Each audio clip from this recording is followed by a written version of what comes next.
বন্ধুরা, তোমরা কি এই ইঁদুরের উৎপাতে খুবই বিরক্ত হয়ে গেছো? তোমাদের কি রাতের ঘুম চলে গেছে এই ইঁদুরের উৎপাতে? অনেক কিছুই হয়তো ট্রাই করেছো, কিন্তু তবুও কোনো কিছুর ফল পাওনি।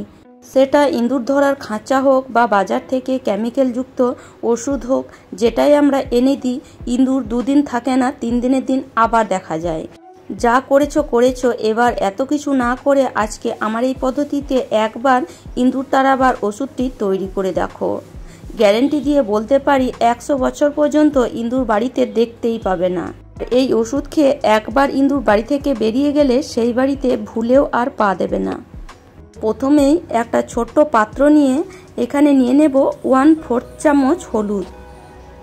এই হলুদের মধ্যে যে প্রপার্টিগুলো থাকে সেটা ইঁদুরের কিন্তু একদমই সহ্য হয় না। তো এখানে হলুদ প্রথমে 1/4 চামচ নিয়ে নিতে হবে। আর হলুদ 1/4 চামচ নেওয়ার কারণে এখানে নিয়ে নিচ্ছি 1/2 চামচ লঙ্কা গুঁড়ো।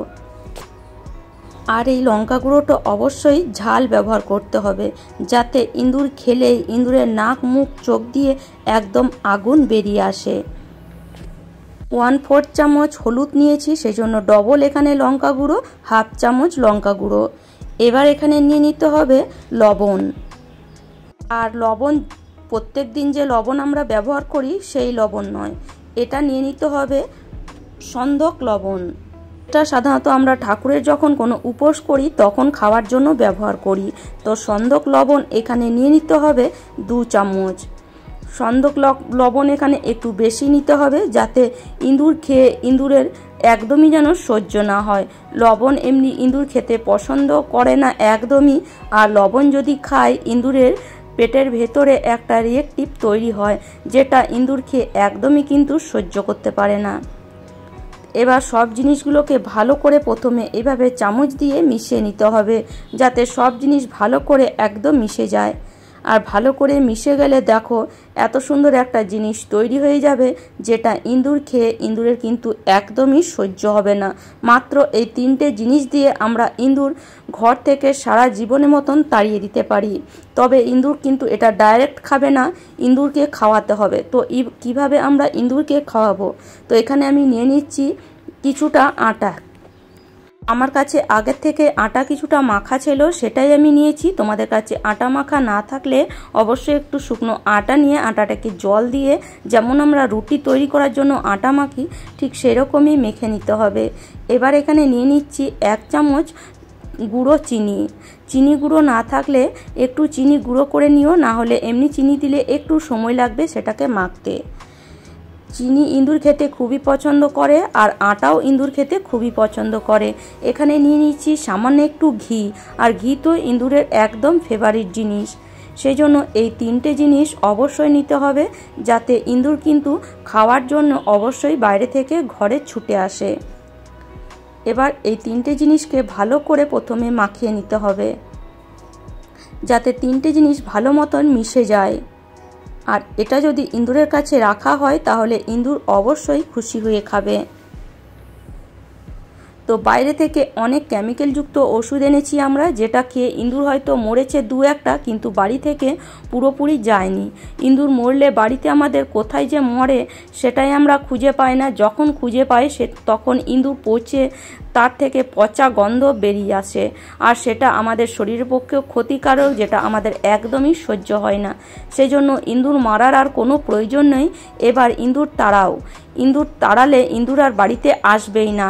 এইভাবে যদি ওষুধ বানিয়ে একবার ইঁদুরকে খাওয়ানো হয়, সেই বাড়িতে ইঁদুর কিন্তু একদমই ঢুকবে না। তো ভালো করে মেখে নেওয়ার পরে দেখো এরকম ছোট ছোট লেচি কেটে নিতে হবে। তারপরে লেচিগুলোকে হাত দিয়ে এইভাবে একটা শেপ দিতে হবে, যার মধ্যে আমরা এই যে লবণ, হলুদ আর লঙ্কা গুঁড়োটা মাঝখানে দেব। তো দেখো এইভাবে একটু চওড়া করে তারপরে এই যে একটা চামচের সাহায্যে লবণ, হলুদ আর লঙ্কা গুঁড়োটা এইভাবে মাঝখানে দিয়ে তারপরে এই আটাটাকে আবার মুখটাকে বন্ধ করে এইভাবে গোল শেপ দিয়ে দিতে হবে, যাতে ইঁদুর এটা দেখতে না পায়। আর আটা, চিনি আর যে আমরা ঘিটা ব্যবহার করে আটাটা মেখেছি সেটা খাওয়ার জন্য যেন বাইরে থেকে ছুটে আসে।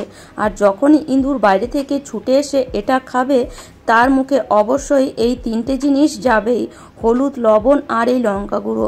হলুদ, লবণ আর এই লঙ্কা গুঁড়োটা যখনই ইঁদুর খাবে তখন সে বাইরে ছুটে যাবে জল খাওয়ার জন্য। কেননা যে লঙ্কা গুঁড়ো আমরা ব্যবহার করেছি তাতে তার মুখ চোখ থেকে একদম ধোঁয়া বেরিয়ে আসবে।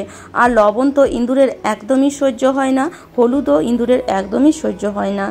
তো এইগুলো কখন ব্যবহার করবে? যখন রাতে সবাই ঘুমিয়ে পড়বে তখন পুরো ঘর যেন পরিষ্কার থাকে। পুরো ঘর পরিষ্কার করে তারপরে এই জিনিসগুলো মানে এই যে ওষুধটা ব্যবহার করতে হবে।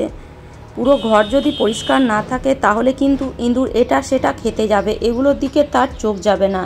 তো পুরো ঘর পরিষ্কার করে তারপরে এই যে আটার ডেলাগুলো এক একটা করে যেখানে যেখানে মনে হয় ইঁদুর আসার আছে বা ইঁদুরের উৎপাত খুব বেশি, ইঁদুর সেখানে খুব বেশি ঘোরাঘুরি করে, সেই জায়গাগুলোতে দিয়ে দিতে হবে। বেশিরভাগ ইঁদুর দেখা যায় কিন্তু আমাদের রান্নাঘরে অবশ্যই 2-3 জায়গায় এইভাবে এই আটার ডেলাগুলো দিয়ে দেবে। সেটা ফ্রিজের নিচে হোক, গ্যাসের নিচে হোক বা সবজি ঝুড়ির নিচে হোক, যে কোনো জায়গায় এই যে আটার ডেলাগুলো এগুলো এইভাবে দিয়ে দেবে। এইভাবে যদি একদিন ব্যবহার করো আর ইঁদুর যদি একদিনে এটাকে খেয়েছে তাহলে দ্বিতীয় দিন ইঁদুর বাড়িতে আর দেখতেই পাবে না। আর রান্নাঘরের সাথে সাথে পুরো ঘরে কিন্তু একটা একটা করে এই আটার ডেলা অবশ্যই দেবে। কেননা ইঁদুর পুরো বাড়িতে এদিকে সেদিকে ছুটে বেড়ায় খাওয়ার খোঁজে, যেখানে তার নজর পড়বে সেখানেই যেন এই আটার ডেলা থাকে, তাহলে ইঁদুর কোনো না কোনোটা খাবে অবশ্যই।